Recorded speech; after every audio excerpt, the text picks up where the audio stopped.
ফেনীর ৩টি আসন থেকে এবার নির্বাচন করছেন ২৬ জন প্রার্থী। নির্বাচন যতই ঘনিয়ে আসছে বাড়ছে প্রচারণা। তবে বর্তমানের ভোটাররা প্রতিশ্রুতি নয়, চান বাস্তবায়ন। ফেনীর ২ সদর আসন থেকে আরও বিস্তারিত জানাতে আমাদের সাথে যুক্ত হচ্ছেন প্রতিনিধি দিদারুল আলম। দিদারুল, আপনি ফেনীর ২ আসনে আছেন, ৪,৩২,০০০-এর বেশি ভোটার সেখানে। এবারে ভোটারদের ভাবনা আপনি কেমন দেখছেন?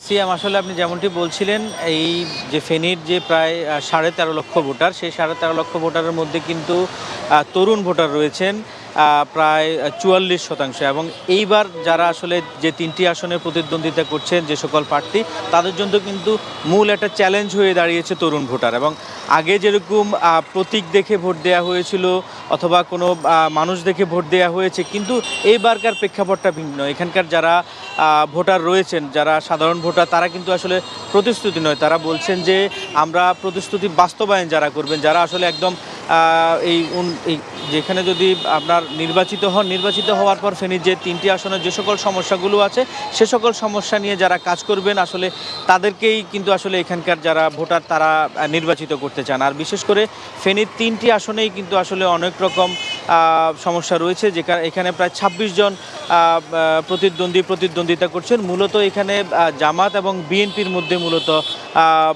নির্বাচনের যে প্রতিদ্বন্দ্বিতার যে বিষয়, সেটি আসলে এখন পর্যন্ত আমরা দেখতে পাচ্ছি। এবং বাকি যে প্রার্থী যারা রয়েছেন, তারাও কিন্তু আসলে গণসংযোগ করছেন, তারাও তাদের প্রচারণা চালাচ্ছেন। তবে বিশেষ করে বিএনপি এবং জামাতকে আসলে বিশেষ করে প্রচারণা বেশি দেখা যাচ্ছে। সিয়াম।